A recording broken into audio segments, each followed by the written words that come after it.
स्वागत है आपका मोटिवेशनल समरीज चैनल पर।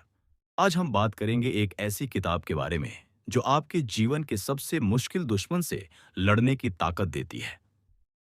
और वो दुश्मन है आपका खुद का मन। किताब का नाम है विन योर इनर बैटल्स, यानी अपने अंदर की लड़ाइयों को जीतिए। इस किताब में लेखक डैरियस फोरू हमें ये समझाते हैं कि कैसे हम अपने डर, आलस, आत्मसंदेह और भ्रम जैसी अंदरूनी बाधाओं से निकलकर एक उद्देश्यपूर्ण और शांतिपूर्ण जीवन जी सकते हैं। तो चलिए शुरू करते हैं इस जीवन बदल देने वाली किताब की यात्रा। वीडियो पसंद आए तो अंत में लाइक कीजिए, शेयर कीजिए और चैनल सब्सक्राइब करना मत भूलिए। अध्याय 1, सबसे बड़ा युद्ध। आपके भीतर हर व्यक्ति के जीवन में कुछ ना कुछ संघर्ष जरूर होता है। कोई बाहर से दिखता है, नौकरी, पैसा, रिश्ते, और कोई अंदर से चलता है, डर, संकोच और आत्मसंदेह। लेकिन सबसे कठिन लड़ाई वह होती है जो हम अपने भीतर लड़ते हैं, और अधिकतर लोग इस लड़ाई को कभी पहचान ही नहीं पाते। लेखक कहते हैं कि जिंदगी में सबसे बड़ा युद्ध कोई बाहरी चीज नहीं, बल्कि हमारी खुद की सोच है। यह लड़ाई हमारे फैसलों, भावनाओं और नजरिए में छुपी होती है। हम खुद से सवाल पूछते हैं, क्या मैं काफी अच्छा हूं? क्या मैं ये कर पाऊंगा? लोग क्या सोचेंगे? और बिना किसी बाहरी रुकावट के हम खुद ही अपने रास्ते का सबसे बड़ा पत्थर बन जाते हैं। दुनिया में लाखों लोग हैं जो अपने सपनों को केवल इसलिए नहीं जी पाते क्योंकि उन्होंने अपने मन के डर को जीतने की कोशिश नहीं की। वे एक परफेक्ट टाइम का इंतजार करते हैं या किसी जादू की उम्मीद में जिंदगी निकाल देते हैं। लेखक मानते हैं कि इन अंदरूनी युद्धों को जीतने का पहला कदम है जागरूकता। जब तक आप यह नहीं समझते कि आपके भीतर क्या चल रहा है, आप उससे लड़ ही नहीं सकते। ये बिल्कुल वैसा है जैसे आप बिना किसी दुश्मन को देखे ही मैदान में तलवार लेकर खड़े हो जाएं। आत्मनिरीक्षण यानी सेल्फ रिफ्लेक्शन इस जागरूकता की कुंजी है। जब आप दिन में कुछ पल अपने साथ बिताते हैं, जब आप खुद से ईमानदारी से सवाल करते हैं, मैं क्या चाहता हूं, किस बात से डरता हूं, क्यों बार बार टालता हूं, तो धीरे धीरे आपकी अंदर की लड़ाई स्पष्ट होने लगती है। लेखक बताते हैं कि अक्सर हमारा मन खुद को विक्टिम समझने लगता है, यानी पीड़ित। हम सोचते हैं, मेरे पास समय नहीं है, मेरी परिस्थिति कठिन है, मेरी किस्मत खराब है। लेकिन सच्चाई यह है कि जब तक हम खुद को इस पीड़ित मानसिकता से नहीं निकालते, तब तक कोई बदलाव संभव नहीं है। हमें यह समझना होगा कि हमारे विचार हमारे सबसे बड़े हथियार भी हो सकते हैं और सबसे खतरनाक दुश्मन भी। अगर हम सकारात्मक, उद्देश्यपूर्ण और रचनात्मक सोचते हैं तो हम कठिन से कठिन हालात से उभर सकते हैं। लेकिन अगर हम अपने ही डर और संदेह में उलझे रहते हैं तो बाहर की दुनिया कुछ भी दे दे, हम कभी संतुष्ट नहीं हो पाएंगे। लेखक का अनुभव यह कहता है कि हम अपने भीतर की आवाज को चुन सकते हैं। हमें यह तय करना होता है कि हम डर की आवाज सुनेंगे या साहस की। हम हर रोज अपने मन में जो संवाद चलाते हैं, वही हमारे जीवन की दिशा तय करता है। एक साधारण उदाहरण लें। मान लीजिए आप कोई नया काम शुरू करना चाहते हैं। आपका मन कहता है, तू असफल हो जाएगा, लोग हंसेंगे, टाइम बर्बाद होगा। लेकिन अगर आपने उस डर की जगह खुद से ये कहा, अगर मैंने कोशिश की तो सीखूंगा, कुछ नहीं भी हुआ तो अनुभव मिलेगा, तो क्या फर्क पड़ेगा? फर्क सिर्फ मन की भाषा में है, पर परिणाम पूरी जिंदगी को बदल सकते हैं। इसलिए लेखक का पहला और सबसे अहम सुझाव है, अपने मन की बात को सुनिए, पर उस पर आंख मूंद कर भरोसा मत करिए। उसे जांचिए, परखिए और फिर खुद तय करिए कि कौन सी बात सच में आपके हित में है। ये अध्याय हमें अपने अंदर के उन अवरोधों से परिचित कराता है जिन्हें हम लंबे समय से नजरअंदाज करते आए हैं। और जब आप जान जाते हैं कि आपकी असली लड़ाई बाहर नहीं बल्कि भीतर है, तभी आप सही मायनों में बदलाव की दिशा में पहला कदम उठाते हैं। अगर आप तैयार हैं अपने अंदर के डर, भ्रम और नकारात्मकता से लड़ने के लिए, तो इस किताब की अगली बातें आपके जीवन की दिशा बदल सकती हैं। अध्याय 2, डर को दोस्त बनाना। हम में से ज्यादातर लोग डर को एक दुश्मन की तरह देखते हैं, कुछ ऐसा जिससे दूर भागना है, जिसे दबा देना है या कभी झूठा बहादुर बनकर उसे नजरअंदाज कर देना है। लेकिन लेखक डैरियस फोरू कहते हैं कि डर को हराने का सबसे शक्तिशाली तरीका है उसे समझना और स्वीकार करना। डर को नजरअंदाज करना नहीं, बल्कि उससे बातचीत करना जरूरी है। लेखक बताते हैं कि डर एक स्वाभाविक भावना है। ये हमारे दिमाग का एक सुरक्षा मैकेनिज्म है। जब कोई नई, अनजान या कठिन चीज सामने आती है, तो हमारा दिमाग हमें चेतावनी देता है कि इसमें खतरा हो सकता है। लेकिन जरूरी नहीं कि हर खतरे से भागा जाए। कई बार वही खतरा हमें आगे बढ़ने का सबसे बड़ा मौका भी देता है। डर को पहचानना जरूरी है। जब हम कहते हैं, मुझे इस काम से डर लग रहा है, तो हमें पूछना चाहिए, डर किस बात का है? क्या ये असफलता का डर है? क्या लोग क्या कहेंगे इसका डर है? या फिर ये डर है कि हम खुद को साबित नहीं कर पाएंगे? जब आप डर को टुकड़ों में बांटकर उसका विश्लेषण करते हैं, तो वह धीरे धीरे अपनी शक्ति खोने लगता है। लेखक बताते हैं कि हम में से बहुत से लोग डर को इसलिए टालते हैं क्योंकि वे उसे कमजोरी मानते हैं। लेकिन असल में डर को स्वीकार करना ही सबसे बड़ी ताकत है। जब आप कहते हैं, हाँ मुझे डर लग रहा है, तो यह एक बहादुर स्वीकारोक्ति होती है। और यही स्वीकारोक्ति आपके मन को तैयार करती है उस डर का सामना करने के लिए। डर से निपटने का एक जरूरी तरीका है वर्स्ट केस सिनेरियो विजुअलाइजेशन, यानी उस स्थिति की कल्पना करना जहां सब कुछ गलत हो गया हो। उदाहरण के लिए, आप कोई नया प्रोजेक्ट शुरू करना चाहते हैं लेकिन डरते हैं, तो सोचिए, अगर मैं असफल हुआ तो क्या होगा? शायद लोग कुछ दिन बातें करेंगे, आपको निराशा होगी, समय और पैसा भी जा सकता है। लेकिन क्या ये जिंदगी खत्म होने जैसी स्थिति होगी? नहीं, आप फिर से उठ सकते हैं। यही सोच आपके डर को छोटा बना देती है। डर अक्सर हमें एक जगह पर रोके रखता है। हम सोचते रह जाते हैं, लेकिन करते कुछ नहीं। लेखक इसे एनालिसिस पैरालिसिस कहते हैं, यानी सोचते सोचते खुद को जकड़ लेना। लेकिन जब आप छोटे कदमों में काम करना शुरू करते हैं, सिर्फ एक छोटा सा प्रयास, तो डर खुद ब खुद फीका पड़ने लगता है। डेरियस फोरू अपने अनुभव से बताते हैं कि उनका सबसे बड़ा डर था, लोग क्या सोचेंगे। इस डर ने उन्हें कई सालों तक उनके पैशन से दूर रखा। लेकिन जब उन्होंने खुद से पूछा, क्या मैं अपनी जिंदगी दूसरों की राय से चलाना चाहता हूं, तो उन्होंने पहली बार खुद को आजाद महसूस किया। और वही था उनका पहला कदम अपनी भीतरी लड़ाई जीतने की दिशा में। लेखक यह भी समझाते हैं कि कई बार हमारा डर भविष्य की कल्पनाओं में बसा होता है, न कि वर्तमान में। हम सोचते हैं, अगर ऐसा हुआ तो। लेकिन ऐसा सोचते सोचते हम वर्तमान को खो देते हैं। डर का इलाज है वर्तमान में रहना। जब आप इस पल में जीना शुरू करते हैं, तो आप अपने कार्यों पर ध्यान देते हैं, न कि उनके परिणामों पर। डर से बाहर निकलने का एक और तरीका है एक्शन लेना, यानी कार्य करना। जब आप कुछ करते हैं, चाहे वो छोटा ही क्यों ना हो, तो आपका मन उस काम पर केंद्रित हो जाता है, डर पर नहीं। धीरे धीरे आपको अनुभव होने लगता है कि जो चीज आपको डरावनी लग रही थी, वो उतनी बड़ी थी ही नहीं। और यही अनुभव आपके आत्मविश्वास को जन्म देता है। लेखक इस अध्याय में एक खास बात पर जोर देते हैं कि डर को पूरी तरह खत्म करना संभव नहीं है और न ही जरूरी है। डर का काम है आपको सचेत करना, सावधान करना, लेकिन उसका मालिक बनने की ताकत आपके पास है। डर को एक सलाहकार की तरह देखिए, जो आपको चेताता है, पर आपके फैसले आप खुद लीजिए। जब आप अपने डर को समझ लेते हैं, उसका सामना करना सीख जाते हैं, तो वह डर आपकी ताकत बन जाता है। आप डर से नहीं, अपने डर पर नियंत्रण पा लेते हैं। और यही वो बिंदु होता है जहां आप अपने अंदर की सबसे कठिन लड़ाई में एक बहुत बड़ा मोर्चा जीत लेते हैं। अगले अध्याय में हम जानेंगे आत्मसंदेह को कैसे तोड़ें और आत्मविश्वास कैसे बनाएं, क्योंकि जीत की असली शुरुआत तब होती है जब आप खुद पर भरोसा करना शुरू करते हैं। अध्याय 3, आत्मसंदेह से आत्मविश्वास तक। इस दुनिया में सबसे मजबूत ताकतों में से एक है आत्मविश्वास, और सबसे खतरनाक जहरों में से एक है आत्मसंदेह। लेखक कहते हैं, कोई भी इंसान जब कोई नया सपना देखता है, जब वह कुछ बड़ा करने की सोचता है, तो उसके रास्ते में सबसे पहले जो बाधा आती है, वह बाहर की नहीं, भीतर की आवाज होती है। और वह आवाज अक्सर कहती है, तू ये नहीं कर सकता। डैरियस फोरू इस अध्याय में स्पष्ट करते हैं कि आत्मसंदेह एक भावना नहीं, बल्कि एक आदत है। हाँ, आपने सही सुना। यह सोचने का एक पैटर्न है जो बार बार आपके मन में आता है क्योंकि आपने उसे आने दिया है।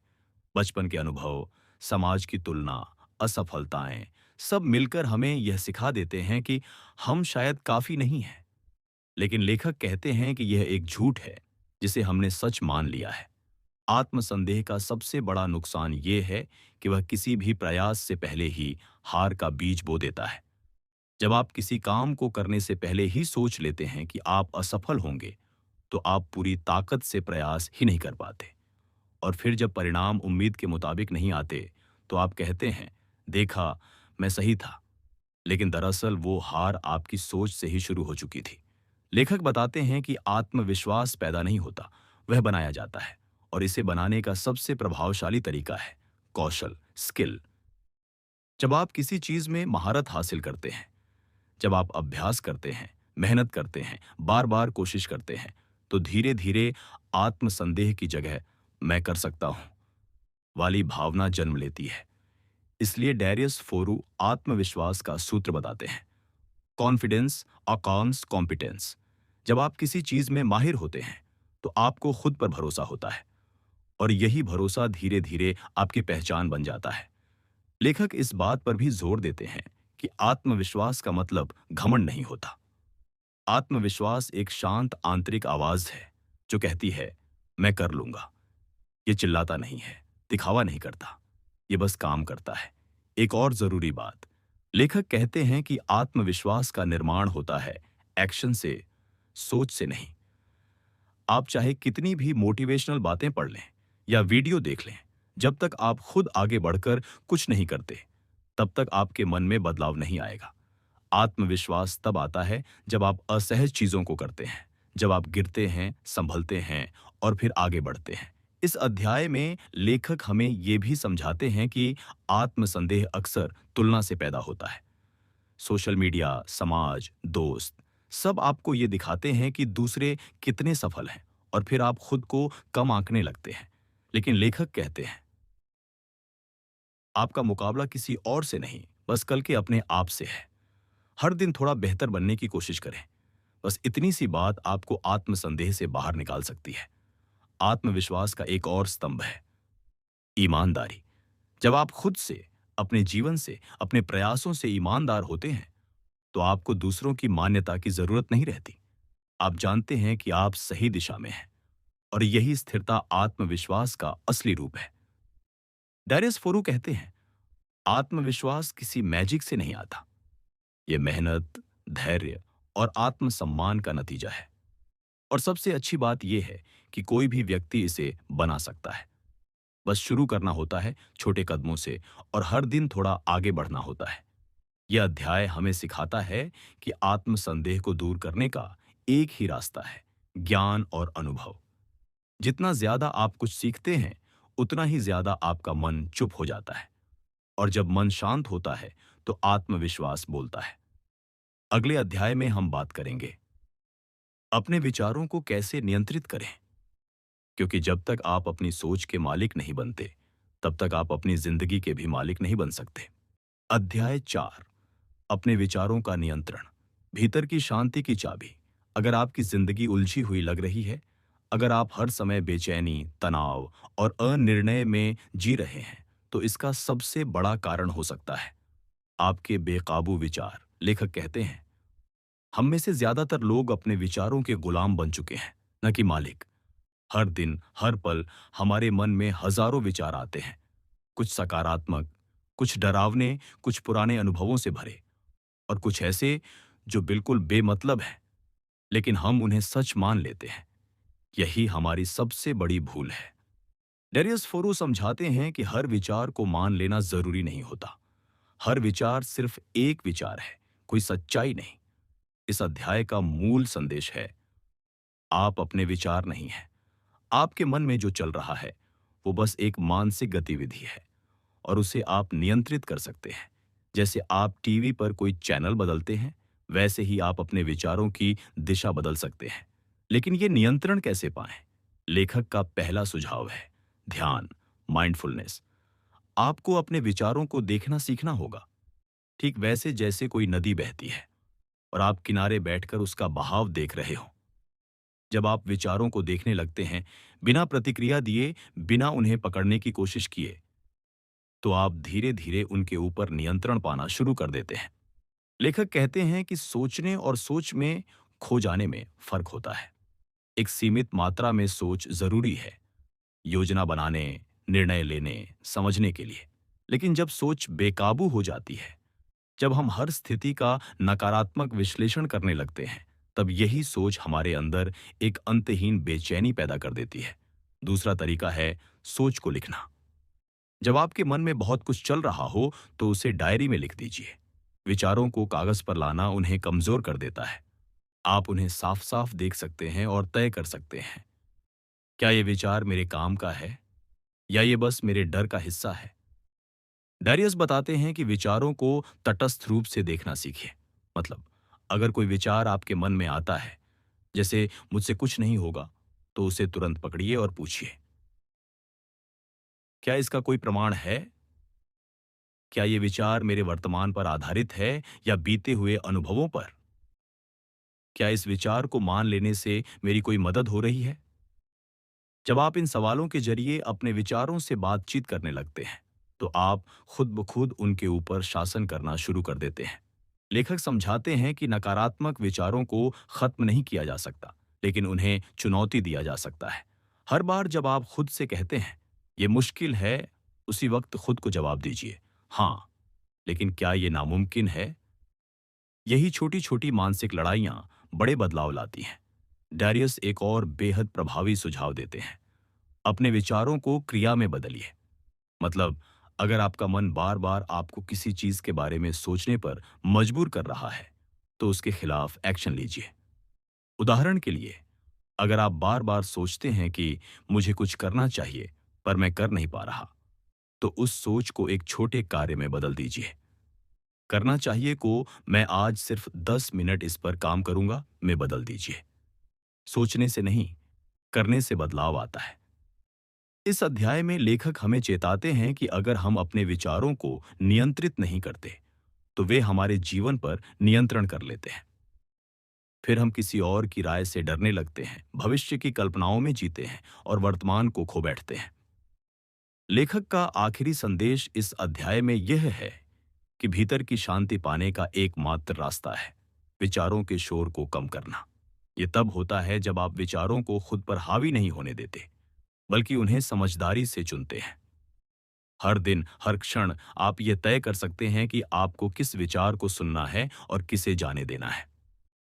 अगले अध्याय में हम बात करेंगे अपने जीवन का उद्देश्य कैसे पहचानें और उस दिशा में चलना कैसे शुरू करें। क्योंकि जब तक जीवन की दिशा साफ नहीं होती, तब तक सोच का शोर बंद नहीं होता। अध्याय 5, जीवन का उद्देश्य पहचानना और उसके अनुसार जीना। हर इंसान के जीवन में एक समय आता है जब वह रुककर सोचता है, मैं ये सब क्यों कर रहा हूं? हम भागते रहते हैं, कमाते रहते हैं, रिश्ते बनाते हैं, काम करते हैं, लेकिन भीतर एक खालीपन रह जाता है।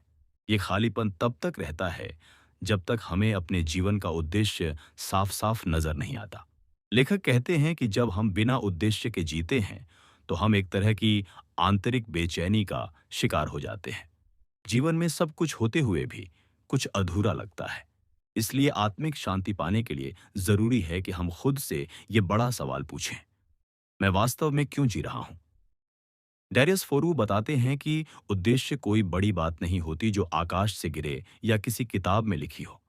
उद्देश्य हमारे अंदर ही होता है, बस उसे खोजने की जरूरत होती है। और ये खोज तब शुरू होती है जब हम खुद को बेहतर समझने लगते हैं। बहुत से लोग सोचते हैं कि उद्देश्य का मतलब है कोई महान काम करना, जैसे करोड़ों लोगों की मदद करना या कोई ऐतिहासिक बदलाव लाना।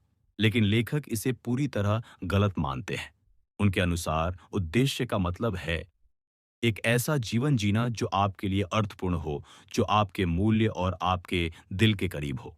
लेखक मानते हैं कि अपने जीवन का उद्देश्य जानने के लिए सबसे पहले हमें खुद से कुछ सवाल पूछने पड़ते हैं। जैसे, मैं किन कामों में पूरी तरह डूब जाता हूं? किस चीज को करते वक्त समय का एहसास ही नहीं होता? मैं किन परिस्थितियों में सबसे ज्यादा खुद से जुड़ा हुआ महसूस करता हूं?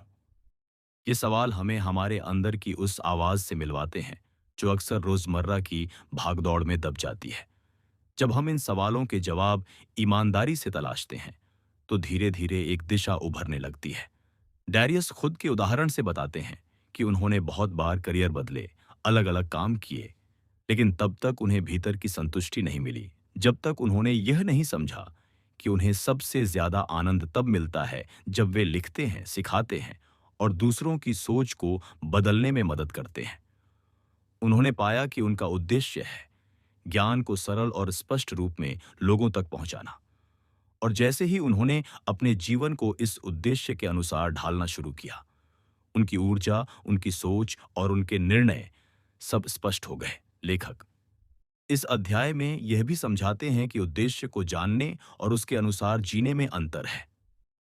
बहुत लोग जानते हैं कि वे क्या करना चाहते हैं, लेकिन डर, संदेह या समाज के दबाव में वे उस रास्ते पर चलने से हिचकते हैं। ऐसे में जीवन एक समझौता बन जाता है, जहां आप काम तो कर रहे होते हैं, पर दिल कहीं और होता है। इसलिए डैरियस कहते हैं, केवल उद्देश्य को जान लेना ही काफी नहीं, उसे जीना भी जरूरी है। और यह तभी संभव है जब हम अपने अंदर की आवाज को बाहरी शोर से ऊपर रखें। लेखक मानते हैं कि जब हम उद्देश्य के अनुसार जीते हैं, तो हमारे निर्णय आसान हो जाते हैं। हमें यह तय करने में समय नहीं लगता कि कौन सा काम करना है और कौन सा छोड़ना है। हमारे पास एक स्पष्ट दिशा होती है, जो हमें हर दिन प्रेरणा देती है। इससे जीवन में वो ऊर्जा आती है जो सिर्फ पैसों या सफलता से नहीं आती। उद्देश्य जीवन को अर्थ देता है, और यही अर्थ हमारी सबसे बड़ी शक्ति बन जाता है। यह अध्याय इस बात पर भी रोशनी डालता है कि कभी-कभी हमारा उद्देश्य समय के साथ बदल भी सकता है। जो काम हमें 5 साल पहले खुशी देता था, वह अब नहीं देता, और यह बिल्कुल सामान्य है। इसका मतलब यह नहीं कि हम भटक गए हैं, बल्कि इसका मतलब है कि हम आगे बढ़ गए हैं। जैसे जैसे हम सीखते हैं, अनुभव लेते हैं, वैसे वैसे हमारी प्राथमिकताएं बदलती हैं। इसलिए उद्देश्य को समय समय पर दोबारा जांचना भी जरूरी है। लेखक यह भी कहते हैं कि यदि आपको अभी तक अपने उद्देश्य का अंदाजा नहीं है, तो घबराने की जरूरत नहीं है। बहुत से लोगों को यह जल्दी समझ में नहीं आता, लेकिन आप तब तक कुछ और करते रहिए, प्रयोग करते रहिए, सीखते रहिए। उद्देश्य कोई अचानक मिलने वाली चीज नहीं है। यह तो निरंतर खोज और आत्मचिंतन की प्रक्रिया से उभरता है। और जब आप कोशिश करते रहते हैं, तो एक दिन ऐसा आता है जब सब कुछ एकदम स्पष्ट हो जाता है। डारियस के अनुसार, जब आप उद्देश्य के अनुसार जीने लगते हैं, तो जीवन में एक अलग ही तरह की स्थिरता और संतुलन आता है। आपके फैसले दूसरों की राय पर नहीं, बल्कि आपके आंतरिक मूल्यों पर आधारित होते हैं। तब आप ज्यादा आत्मविश्वासी, ज्यादा शांत और ज्यादा उत्साही बन जाते हैं। यहां तक कि मुश्किल समय भी उतने कठिन नहीं लगते, क्योंकि आपको पता होता है कि आप किस दिशा में जा रहे हैं और क्यों। अध्याय के अंत में लेखक एक बहुत सरल लेकिन प्रभावशाली सलाह देते हैं। अपने दिन की शुरुआत उस सवाल से कीजिए, क्या मैं आज अपने उद्देश्य के अनुसार जी रहा हूं? और अगर जवाब नहीं है, तो सोचिए कि ऐसा क्या छोटा कदम उठाया जा सकता है जिससे आप उस दिशा में 1 इंच भी आगे बढ़ सकें। ये छोटे कदम ही समय के साथ एक मजबूत, अर्थपूर्ण और सच्चे जीवन का निर्माण करते हैं। अध्याय 6, छोटे कार्यों और निरंतर अभ्यास से जीवन की जीत। हम सबने कभी न कभी यह महसूस किया है कि हमें अपने जीवन में कुछ बदलना है। हम सोचते हैं कि अब और वैसे नहीं चला जा सकता जैसे अब तक चलता आया है। ये एहसास कभी धीरे धीरे आता है और कभी बहुत तेजी से हमला करता है। लेकिन जैसे ही हम बदलाव की तरफ कदम बढ़ाते हैं, वैसे ही हमारी पुरानी आदतें, डर और संदेह हमें पीछे खींचने लगते हैं। बदलाव आसान नहीं होता, लेकिन यह असंभव भी नहीं होता। लेखक डैरियस फोरू कहते हैं कि किसी भी आंतरिक युद्ध को जीतने के लिए जरूरी है कि हम हर दिन छोटे छोटे अभ्यास करें। ये अभ्यास बड़े बड़े बदलावों की नींव बनते हैं। बहुत से लोग सोचते हैं कि एक दिन वे जागेंगे और सब कुछ बदल जाएगा, उनकी सोच, उनकी आदतें, उनका आत्मविश्वास। लेकिन यह कल्पना है। जीवन में कोई जादू नहीं होता। बदलाव एक प्रक्रिया है, और वह प्रक्रिया रोज शुरू होती है। जब आप सुबह उठते हैं और कोई छोटा सकारात्मक निर्णय लेते हैं, जैसे बिना अलार्म दोबारा बंद किए उठ जाना, दिन की शुरुआत ध्यान या कृतज्ञता से करना, या कोई ऐसा काम करना जिसे आप टालते आ रहे हैं, तो ये सब छोटी छोटी चीजें मिलकर आपके मन को मजबूत बनाती हैं। लेखक समझाते हैं कि हम सभी के भीतर एक मानसिक व प्रशिक्षण केंद्र होता है। जैसे शरीर को मजबूत करने के लिए हमें रोज कसरत करनी पड़ती है, वैसे ही आत्मा को मजबूत करने के लिए रोज अभ्यास की जरूरत होती है। आत्म संयम, धैर्य, स्पष्टता, साहस, ये सब मांसपेशियों की तरह है। इन्हें भी रोज इस्तेमाल करना पड़ता है, वरना ये कमजोर हो जाते हैं। लेकिन अच्छी बात यह है कि जैसे जैसे आप इनका अभ्यास करते हैं, ये गुण आपके स्वभाव का हिस्सा बन जाते हैं। डैरियस कहते हैं कि बदलाव का रास्ता परफेक्शन से नहीं, बल्कि एक्शन से बनता है। बहुत से लोग सोचते हैं कि जब वे पूरी तरह तैयार होंगे, तभी वे कुछ शुरू करेंगे। लेकिन लेखक इस सोच को गलत मानते हैं। उनका कहना है कि अगर आप किसी चीज को बेहतर करना चाहते हैं, तो आपको इम्परफेक्ट तरीके से ही शुरुआत करनी होगी। अगर आप प्रतीक्षा करते रहेंगे कि मनचाही परिस्थिति बने, तो शायद आप कभी शुरुआत ही ना कर पाएं। इसलिए जरूरी है कि आप जैसे हैं, जहां हैं, वहीं से शुरू करें। एक छोटा कदम उठाइए, चाहे वह कितना ही असहज क्यों न लगे, क्योंकि वही पहला कदम आपको चलना सिखाता है। लेखक यह भी बताते हैं कि शुरुआत में हमारी प्रगति बहुत धीमी लगती है। कई बार हम सोचते हैं कि इतना सब करने के बावजूद कोई फर्क नहीं दिख रहा, लेकिन यह भ्रम है। हर छोटी कोशिश एक बीज है जो भविष्य में बड़ा पेड़ बनेगा। जैसे पानी के नीचे उबलता हुआ पानी बाहर से शांत दिखता है, वैसे ही आपके भीतर बदलाव की ऊर्जा बन रही होती है, जो समय के साथ प्रकट होती है। इसलिए निरंतरता बनाए रखना सबसे जरूरी है।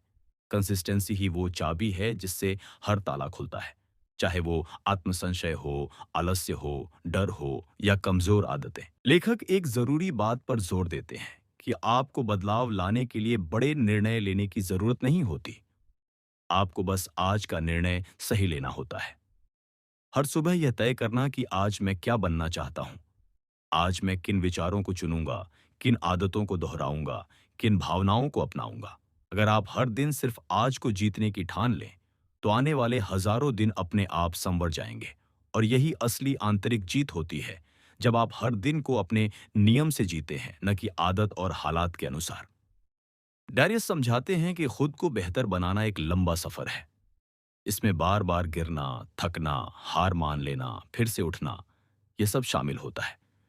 कभी कभी आप महसूस करेंगे कि आप बिल्कुल पीछे लौट गए हैं, लेकिन लेखक कहते हैं कि यही जीवन की प्रकृति है। गिरना एक संकेत है कि आप चल रहे थे, और चलना, चाहे धीमा ही सही, हमेशा रुकने से बेहतर होता है। लेखक आपको यही सलाह देते हैं कि हारने से मत डरिए, रुक जाने से डरिए, क्योंकि जो रुक जाता है वही हारता है।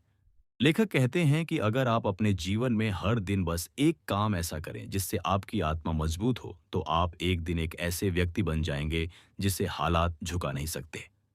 ये काम कुछ भी हो सकता है। अपने डर का सामना करना, कठिन बातचीत करना, व्यायाम करना, किसी को क्षमा करना या खुद के साथ ईमानदार रहना। ये सब छोटे कार्य आपके भीतर एक बड़ी शक्ति को जन्म देते हैं, और यही शक्ति आपको जीवन की हर परिस्थिति में स्थिर बनाए रखती है। एक बहुत महत्वपूर्ण बात जो लेखक इस अध्याय में बताते हैं, वह यह है कि आपको खुद से प्रतियोगिता करनी है, दूसरों से नहीं। बहुत से लोग खुद को दूसरों से तुलना कर करके हतोत्साहित कर लेते हैं, लेकिन सच्चाई यह है कि आपकी यात्रा बिल्कुल अलग है। आपके अनुभव, आपकी परिस्थितियां, आपके मूल्य, ये सब किसी और से मेल नहीं खाते। इसलिए अगर आप खुद को बेहतर बनाना चाहते हैं, तो आपको सिर्फ खुद से बेहतर बनने की कोशिश करनी है। हर दिन खुद से पूछिए, क्या मैं कल से थोड़ा बेहतर हूं? क्या मैंने आज वो किया जो मैं टालता आ रहा था? क्या मैं अब थोड़ी अधिक ईमानदारी, साहस और धैर्य से जी रहा हूं? डैरियस अध्याय के अंत में हमें यह एहसास कराते हैं कि आंतरिक शांति और आत्मसंतोष किसी मंजिल पर नहीं मिलते।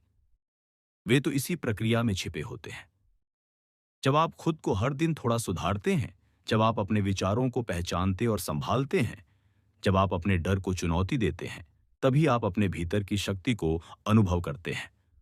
और यही अनुभव वह जीत है जिसे कोई और नहीं देख सकता, लेकिन आप उसे महसूस करते हैं, बहुत गहराई से। लेखक कहते हैं कि आपकी सबसे बड़ी ताकत ये नहीं है कि आप कभी नहीं गिरते, बल्कि ये है कि आप हर बार उठते हैं, और हर बार उठना आपको और मजबूत बनाता है। ये किताब आपको याद दिलाने के लिए है कि असली युद्ध बाहर नहीं, आपके भीतर है। और उस युद्ध को आप हर दिन लड़ सकते हैं, हर दिन जीत सकते हैं। छोटे-छोटे फैसलों, छोटे-छोटे कार्यों और निरंतर अभ्यास के जरिए। यदि आप हर सुबह ये सोचकर उठें कि आज मैं अपने डर को हराऊंगा, आज मैं एक बेहतर इंसान बनूंगा, और अगर आप हर रात सोने से पहले सोचें कि आज मैंने ईमानदारी से कोशिश की, तो समझ लीजिए कि आप जीत की राह पर हैं। फिर चाहे जीवन में कितनी भी चुनौतियां आएं, आप डगमगाएंगे नहीं, क्योंकि आपकी जड़ें गहरी हैं, आपके अभ्यास सच्चे हैं और आपकी आत्मा अब जागरूक हो चुकी है। बिल्कुल नीचे दिया गया है, विन योर इनर बैटल्स। किताब का एक प्रेरणादायक यूट्यूब वीडियो के लिए उपयुक्त outro, Hindi audio book style में, एकदम उसी अंदाज में जैसा आप पसंद करते हैं। तो दोस्तों, ये थी डैरियस फोरुनैन की किताब विन योर इनर बैटल्स की पूरी कहानी। एक ऐसी यात्रा जो हमें सिखाती है कि सबसे बड़ी जंग हमारे भीतर ही चलती है। हमारी सोच, हमारी आदतें, हमारे डर और हमारी आत्मा के बीच रोज एक युद्ध होता है। लेकिन अच्छी बात यह है कि इस जंग को हर दिन छोटे-छोटे फैसलों और अभ्यास से जीता जा सकता है। इस किताब ने हमें दिखाया कि सफलता और आत्मसंतोष का रास्ता बाहर से नहीं, बल्कि अंदर से शुरू होता है। और अगर हम हर दिन बस थोड़ा सा बेहतर बनने की कोशिश करें, तो हम न सिर्फ अपने डर और शंकाओं को हराते हैं, बल्कि एक ऐसा जीवन भी बना सकते हैं जो सच्चे अर्थों में हमारा हो। अगर आपको यह ऑडियो बुक पसंद आई हो, तो कृपया वीडियो को लाइक करें, कमेंट में अपने विचार बताएं और मोटिवेशनल समरीज चैनल को सब्सक्राइब करना बिल्कुल न भूलें, ताकि हम ऐसे ही जीवन बदलने वाली किताबों को आप तक पहुंचाते रहें।